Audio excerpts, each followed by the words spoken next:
some of the other training we did zero G flights in the C-131 and the F-100. We did planetarium training down at the University of North Carolina on star navigation training if you lost all the communication with the ground. But a couple of these were really things that I never want to do again, and I'm sure Scott doesn't either. They didn't know what G level you could get up to. And so we trained on the 50-foot centrifuge, 50-foot arm centrifuge. We're in a circle like this and keep building the G's up. And you're on the outer end of this thing, out on the end of the arm in a spacecraft, a simulated spacecraft cockpit in a unit. Yeah, there it is. There it is. And so we went up and trained on that thing and started going up and up in the G levels and got up to 16 Gs. How do you endure 16 Gs? With difficulty. And to control that type craft, once it was up to speed going around the Earth, you wanted to control roll and pitch and yaw, what we called the gimbal rig.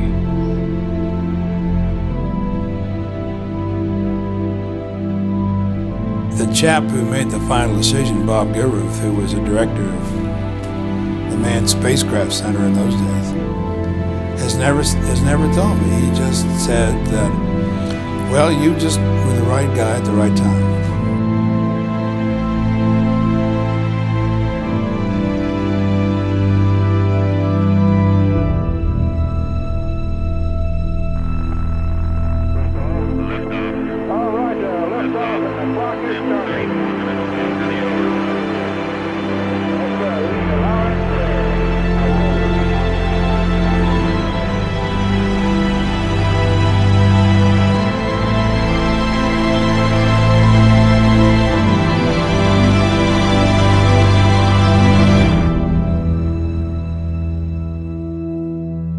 People have said over the years, boy, you really must have been scared. And you say, no, fortunately I wasn't scared. Nervous, but not frightened to death, because if you have a person there who's petrified, he's not going to be any good as a pilot, as a backup, as an observer, whatever his function is going to be. There has to be a belief, a dedication to training, to the point where you're just absolutely not panicked. It's how do you think you'd feel if you knew you were on top of 2 million parts built by the lowest bidder on a government contract?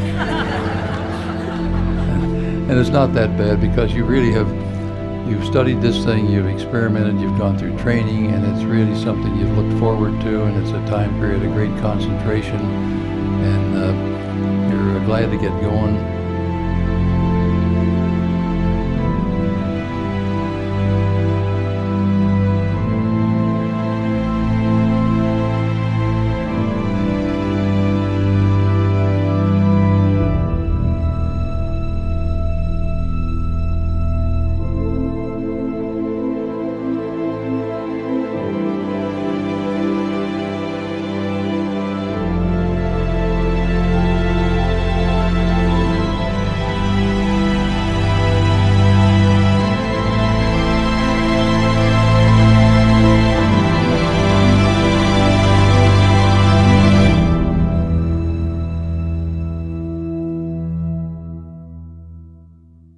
You're looking out at a totally black sky, see an altimeter reading of over 90,000 feet, and realizing that you're going straight up. And the thought crossed my mind, what am I doing? The exploration of space will go ahead, whether we join in it or not. And it is one of the great adventures of all time. We set sail on this new sea because there is new knowledge to be gained.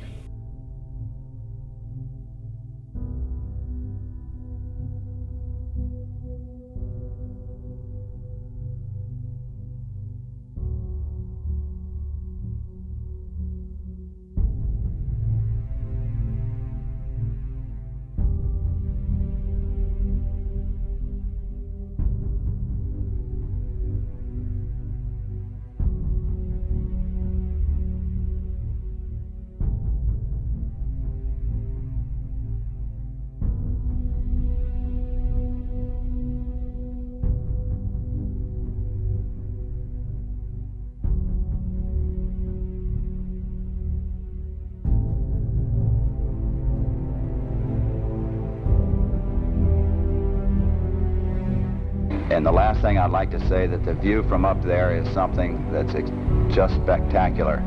The one that I remember the most is as we came over Florida. I looked down, I could see the whole state of, the lower state of Florida, the whole island chain of Cuba and Puerto Rico, and the complete chain of islands all the way down in one look.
We were in mission control January 27, 1967. And our crew members were Gus Grissom, Ed White, and Roger Chaffee. And we'd worked with Gus and Ed in the Mercury Gemini program, and Roger was a rookie preparing for his first spaceflight mission.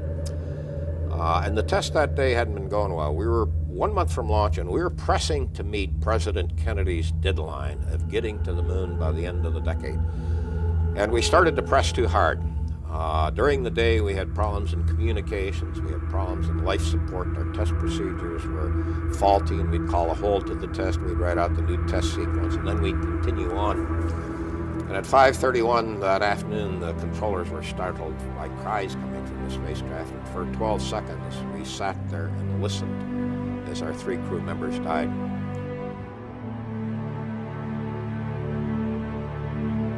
We choose to go to the moon in this decade and do the other things, not because they are easy, but because they are hard.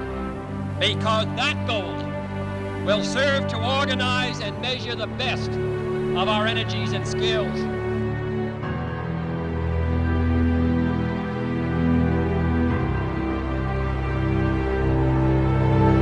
Good morning, I'm Frank Reynolds, and these are the men who will make this historic voyage to the moon, the crew of Apollo 8.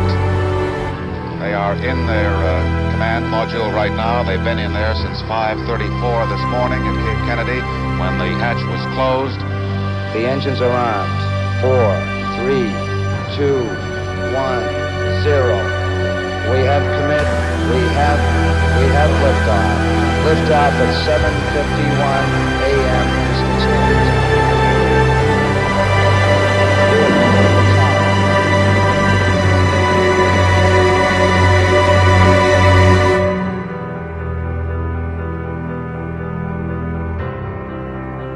I punched on the button and told the computer and the guidance system that we were back at the launch pad waiting to take off. The spacecraft thought it was back at the Cape. Yeah. And so the attitude indicator went zap, you know.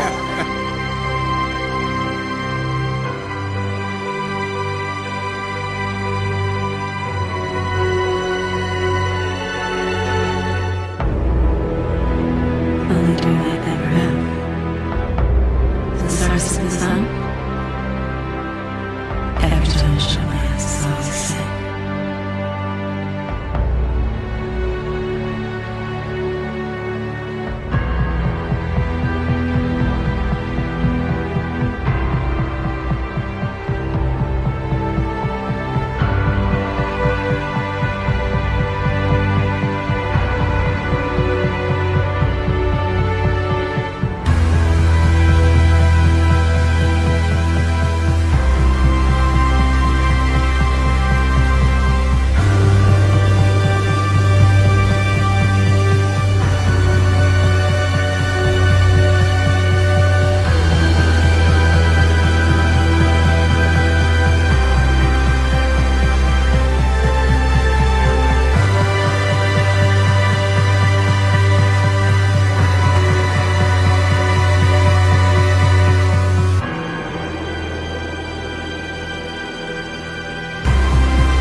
So a month before the launch of Apollo 11, my cruise flight, we decided we were confident enough that we could try an attempt on a descent to the surface. Well, I was asked by the bosses, do you think you and your guys are ready? Is there anything that you're really concerned about that you don't think we understand well enough that we can't go on? And so I was involved in those discussions. And I have to say, well, it'd be nice to have another month, but we were in a race here.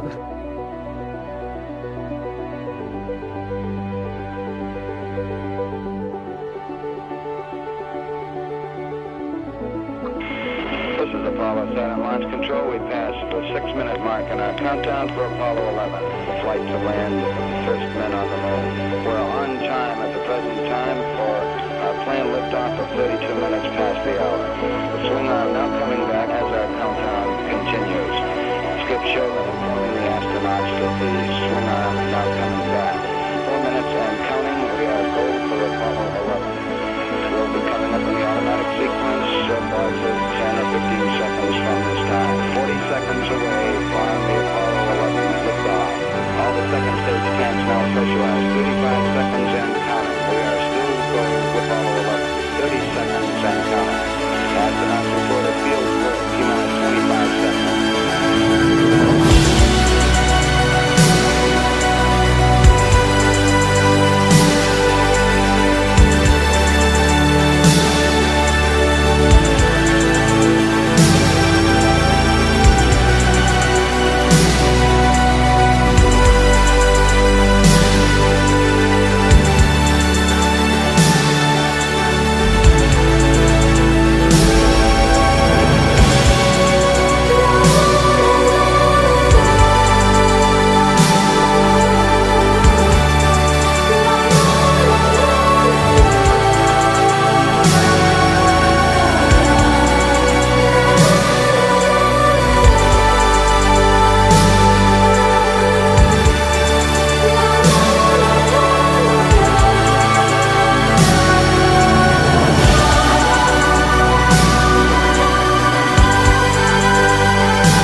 was strolling on the moon one day in a merry, merry month of December. Now, May, when much to my surprise, a pair of bunny eyes.